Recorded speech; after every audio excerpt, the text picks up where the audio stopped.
Okay, guys, well, I just want to say thank you so much for coming here today. I just absolutely love your music. When I met you last year, I did not know who Like a Storm was. So I was able to meet you all on the Creed tour, and I found out that the majority of you were from New Zealand, so let's start with that. Tell me some about your homeland and the differences between New Zealand and America. Wow, powerful stuff. it is right. Straight to the hard question. Yeah. Yeah. Well, it's on the other side of the world. It's what is it? The closest country to Antarctica? Yeah. It is. It's where you catch the plane to go to Antarctica. Really? So if you want to go to the South Pole, So it's right give us a down call, there. we'll hook you up. Have you ever been? No. No, but you know, I have a friend who went. Yeah, it's like a. I don't know if the touring's that good in No. Antarctica. No, I don't think It's so. a very small market. Yeah. Gotcha. Very small. But it's two small islands.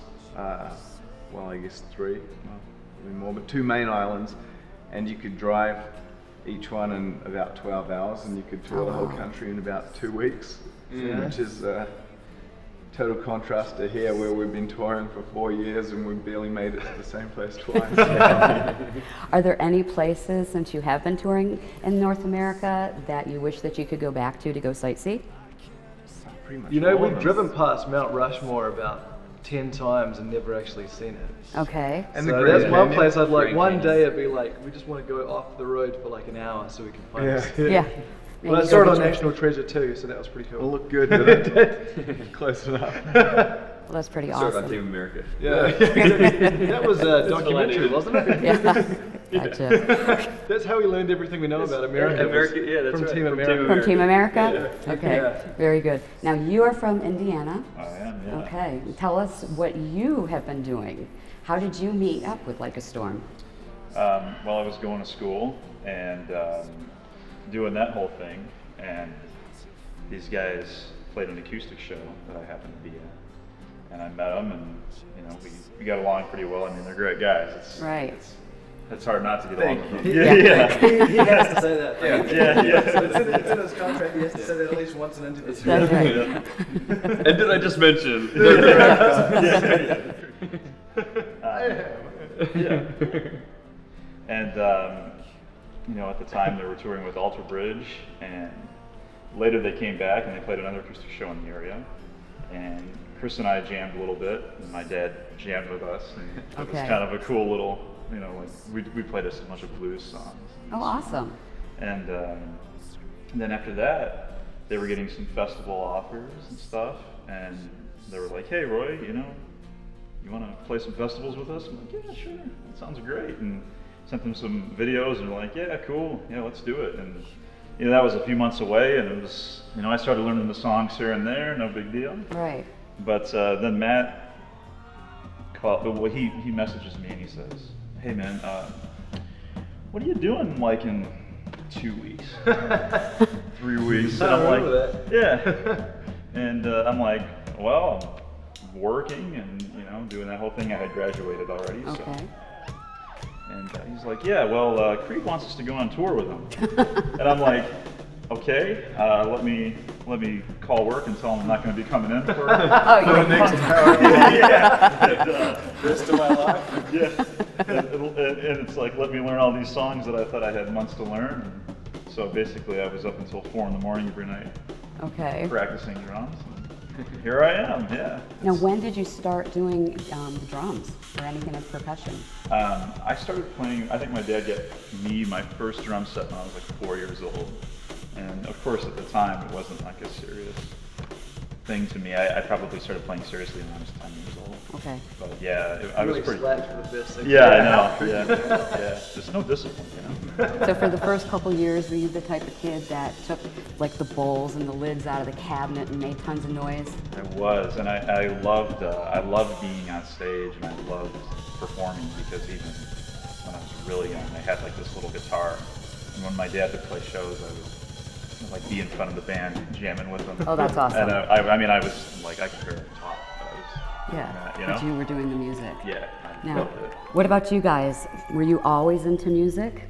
Oh, our first experience with music was piano lessons, rigorous piano lessons that our mum made us take, which In hindsight, I'm pleased that she did, but at the time, oh my goodness. And she used to sit at the edge of the bench to make sure that we did our practice. Oh my goodness. It was funny because, you know, like when you're a little kid, it's sort of like the last thing you want to do is sit down and play scales. Right. But once we started playing other instruments, you know, like Kent and I started playing drums and Chris started playing guitar, and it's like as soon as you did that, you could see the benefit of having played piano for all those years. So it was such a good building block. But when you're a little kid, you know, you want to be outside running around, you don't want to be sitting inside playing chops. I remember I went to a friend's house when I was a little kid, and he had one of those little, I don't know, K players or something that probably plays nursery rhymes or something, but there was a way that you could record on it. Right. We spent the whole day coming up with songs and stuff. And in hindsight, the dude didn't play any musical instruments or anything. He probably had the most boring day of his life. Right. I was basically commandeering his studio for the day. You're like, I'm going to do the music. Pretty much, that's going to be your solo record, isn't it? You're going to get I've still got those tapes. What's going to be our next record? I've already got it. Sweet. Well, I can take the next couple Really of months off then. Yeah. You know what? Go ahead and put it on eBay. You'll make a ton of money at this point. You know what? I've never heard it. I'd love to hear it. Yeah. That'll be the next record. Chaos Theory Part 2. Absolutely. So at what point did you realize that, hey, yeah, music is my calling and I definitely want to pursue this as a career? From the first moment I started jamming with friends or jamming with these guys, you know, when I was sort of in my mid-teens, it was like, I felt the same way then that I do now. It was just like there was no question. That was what I was going to do with my life. And then everything, so it was like get through high school, go to university, get through university, go out, have a couple of jobs. But the whole way it was like, yeah, this is just kind of on the periphery. Like what I want to do is play music, you know. There was just never any question.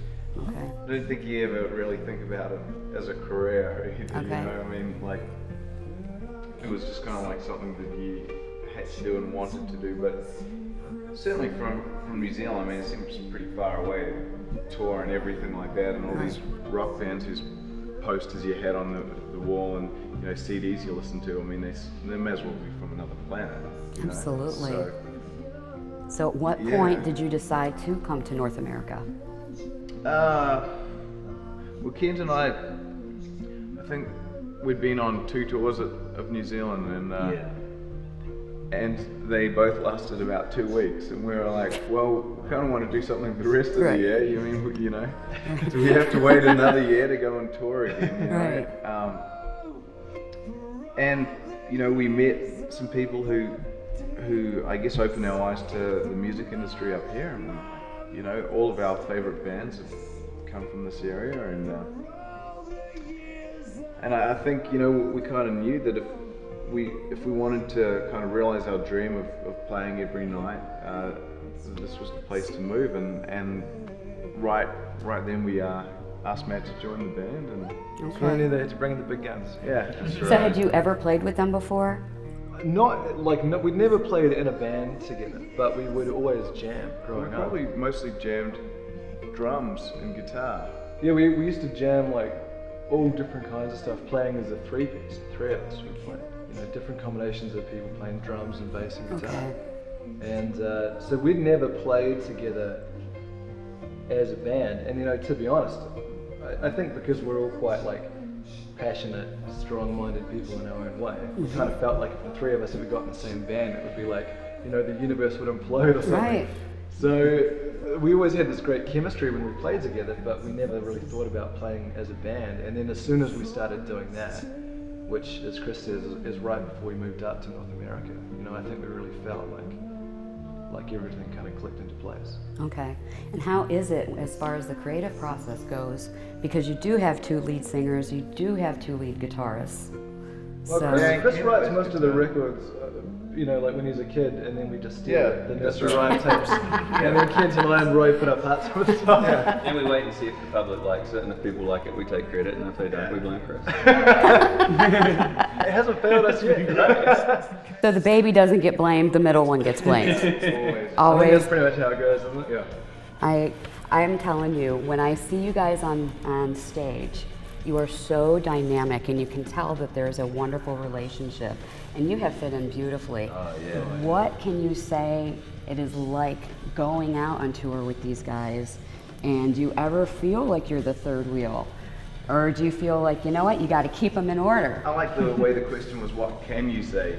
What have you got permission? What have we given you permission? I got to check my contract. That's right. It's amazing. Did I mention they're nice guys? Yeah, I've got like a script that I have to you know what, it's an amazing experience, and I think definitely when I first embarked on that Creed tour with these guys, you know, I would tell people, yeah, I'm going out for a month on a Creed tour with 3 brothers from New Zealand, and I think that they looked at me like I was absolutely insane. So I'm an only child. I mean, I've never had any brothers, Right. you know, and I'm used to just, you know, living by myself and being the only kid, and, you know, and so that, I mean, they would look at me like it's nuts, like, oh, you're not going to last this tour. And I mean, I was even getting like the, hey man, if you need me to front you some money so you can fly home like halfway through. I mean, and I'm like looking at it like, you have no faith in me. Right. No faith in us. Yeah, probably. Yeah, and I'm like, no, I think it'll be cool. And then we got to that first Creed show. It was in Phoenix. We had a few days of rehearsal before, and you know, the first time we played, it was like, yeah, this is gonna be cool. It was some magic. Yeah. It was that the first run through, yeah, as Roy said, we set up in this little rehearsal space in Phoenix.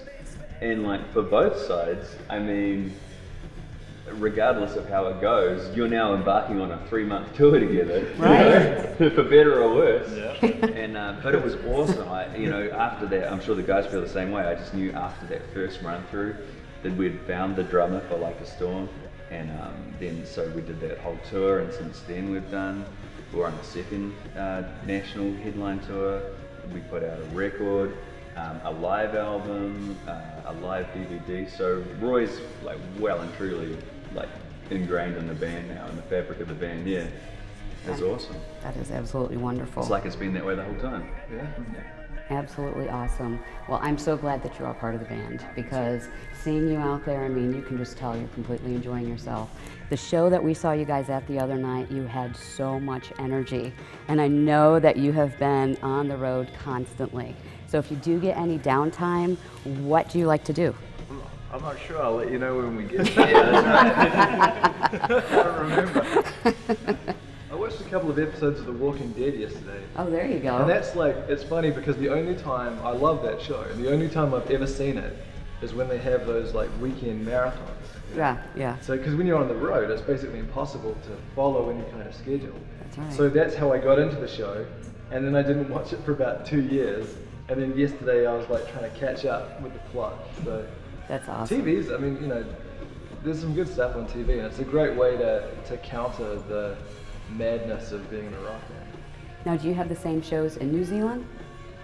All our shows in New Zealand are in German. Yeah, no, we do.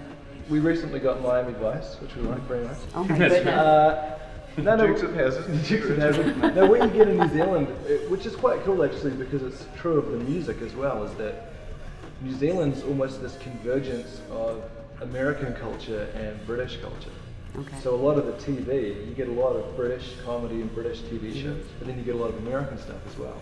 Okay. And yeah, so we grew up on a lot of the same stuff that, say, Roy would have here. But you also have the British influence in terms of the TV and music as well. Okay. So have you introduced them to the Cosby Show? No, I haven't. I think I'm not sure I want to. That's slated for a new release next year. Yeah. I absolutely love it. Right now you're on your adrenaline intoxication tour.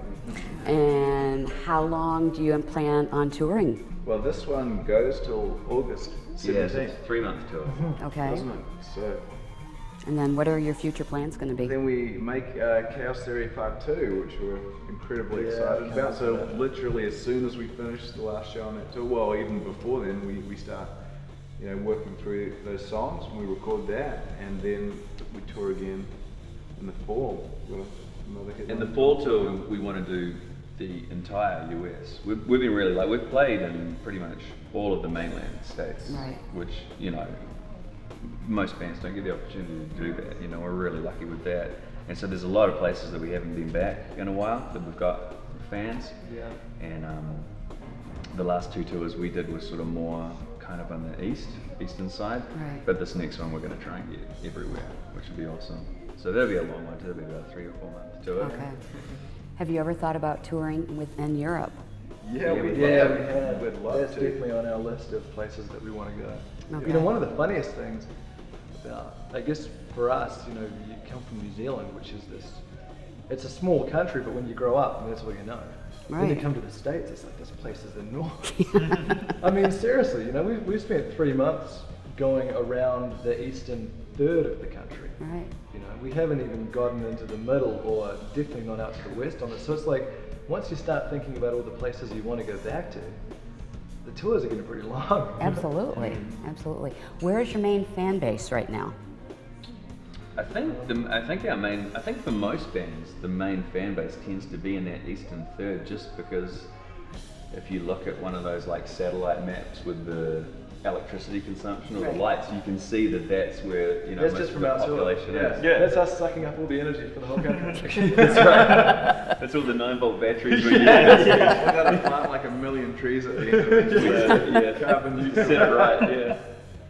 Now- But no, it tends to be through there. It tends to be in the Midwest and then the Northeast and then the Southeast. And yeah, what's really cool is last year was the first time that we'd come to like Raleigh. It was the first time we played Atlanta. It was the first time we did a couple of shows in Florida. And so we're discovering this whole area that's just such a good scene. Yeah, that's warm. Yeah, it's nice. Speaking of which, how did you come up with the name Like a Storm? Well, initially we, Chris and I were in a band together. Well, I joined Chris's band actually. Chris had a really good band in high school, and I sort of like. It was the same songs that I wrote when I was 5 years old. On that He was recorder. still writing high on the Right. from his prodigious childhood Seminal talents. wax. Yeah. And so, and we had another name, but a guy from up here drew our attention to the fact that your name needs to be trademarked, and so we jumped online and found that there were like 7 other bands out there with the same name. Oh. I think there were like 4 just in LA or something. So we Which just would started have been thinking- good, except like if we were called the Beatles, that would really work to our advantage Right. because we'd go there, sold out shows every night. You know what I Right. mean? But, Maybe for one tour, I didn't get there twice. but yeah, it was like just, and there were, you know, some were covers bands, some were, you know, all kinds of different groups, and it was kind of funny, you know, because it was the first time I think that we'd really thought of it in terms of making that jump from something you do that you love but is really fun to now all things like trademarking and all this. Oh, yeah. Whoa, never would have occurred to us, and so we're thinking about all kinds of different names. I mean, everything. is Googling trademarked. them, you start getting more and more abstract with the names. Right. But we always like. And you're like, come on, someone else trademarked it. Yeah. What is wrong with it? I thought it was a dumb idea. You know? Somebody already beat me to it. I like that with their band Chickenfoot, and they're like, how'd you get your name? And they're like, that was anything we could find. It wasn't trademarked. That's the story, that's it. You know? We needed one, we found one. But we had a lyric in the song that we were playing, and the lyric was, you know, like a storm. And, you know, we're just, I mean, basically 24 hours a day, we always just chuck out ideas at each other about anything, you know, it's really how Some we were work. really bad. Yeah. Those are mainly these guys. I think, well, yeah, because Matt hadn't joined at that point. That's right. True. I hadn't diluted the process. But we were like, yeah, that's kind of cool. We were sitting upstairs at our parents' house, and you know, they had this awesome view overlooking the water in New Zealand and the harbour, and there was this sort of like nighttime storm coming. And we were like, yeah, they're really cool. Maybe. We woke up the next morning, and we were like, We thought we'll wake up the next morning with a clear head and yeah, see if we think it's we still a still good think idea. it's a good idea, and But we always like bands like that had names like Faith No More or Stone Temple Pilots, so we kind of liked the name. It was a bit different. yeah, and you know, and I mean, a band name's so funny because, you know, how do you put a title on your passion or what Right. you do or anything? It's like if you had to pick your own name again, you know, I guess if you're a Prince or something, it might be easy, but for us, you know, so, you know, kind of it wasn't until really people started getting it tattooed that we're like, okay, this is it. Oh, There's you no way got we to. can change it now. And it's That's funny the because you don't. I've seen so many interviews with bands that I thought had cool names, and the guys talk about how dumb Yeah. they Yeah. think their name is. Yeah.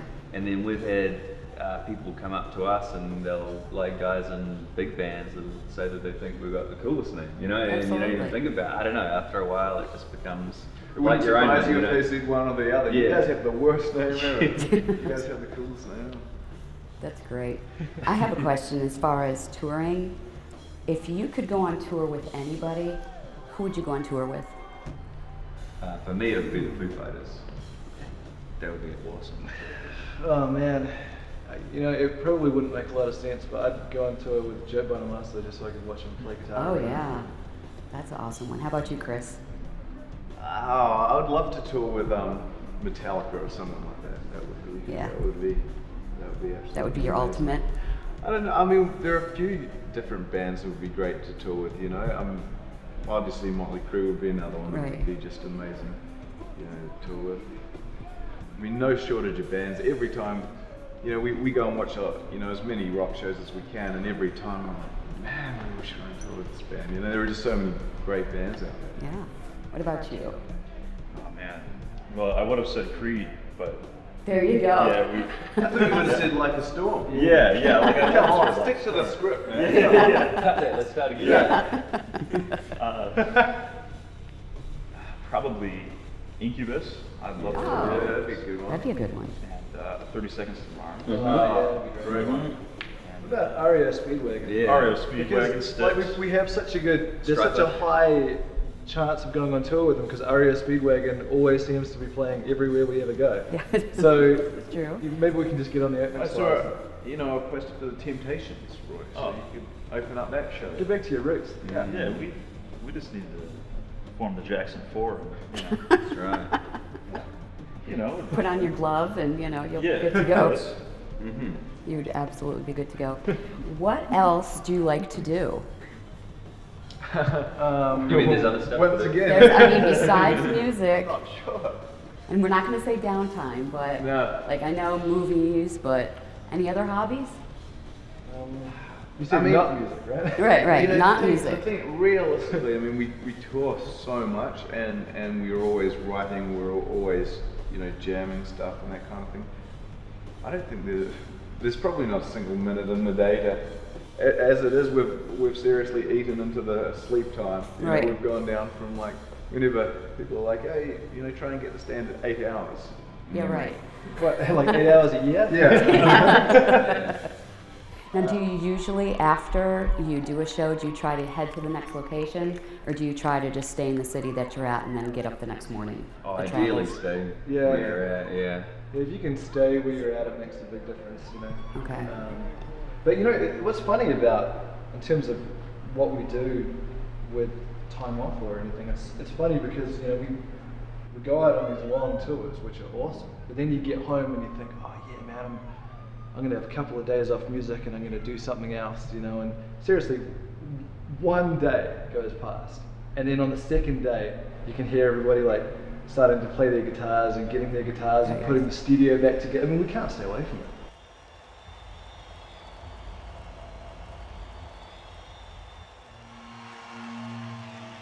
This one's called Nothing Remains. La logica del servizio.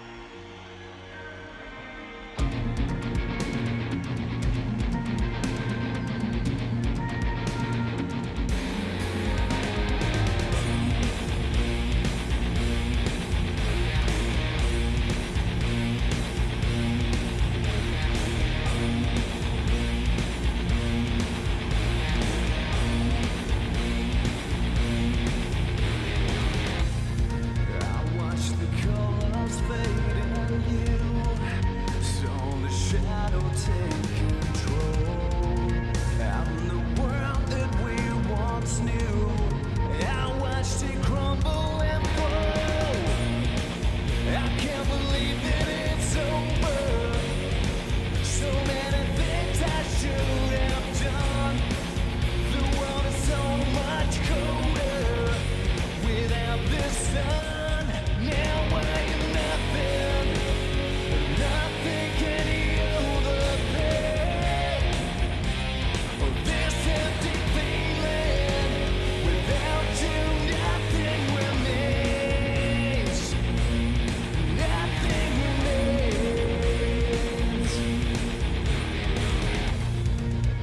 It's like I died right there with you.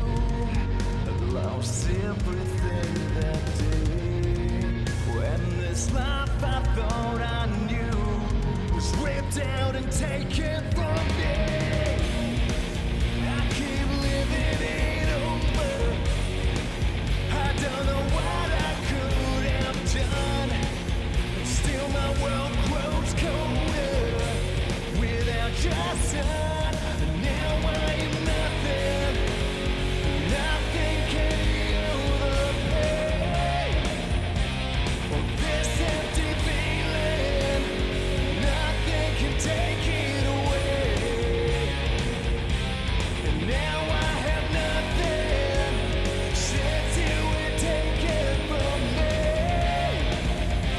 I'm nothing without you. Without you, nothing remains. La logica del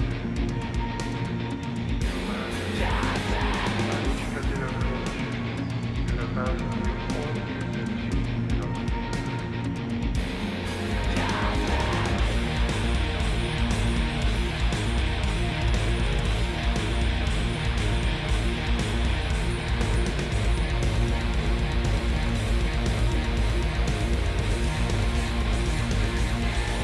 Now I am nothing.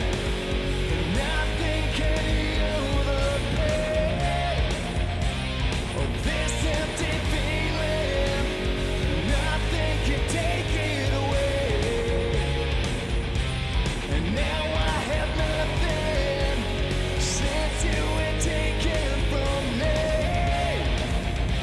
I'm nothing without you. Without you, nothing remains. I'm nothing without you. Without you, nothing remains. Nothing remains. Well, I want to tell everybody just thank you so much for coming, and I hope everybody does go out and get Worlds Collide. I cannot wait for Chaos Theory 2 to come out and everything else you have going on. I know that you're also going to be doing a video here soon, so can't wait to see what that's going to hold in store for you. And just thanks for being friends. I mean, you guys are really awesome guys. So thanks for coming out. Thanks very much. You're very welcome.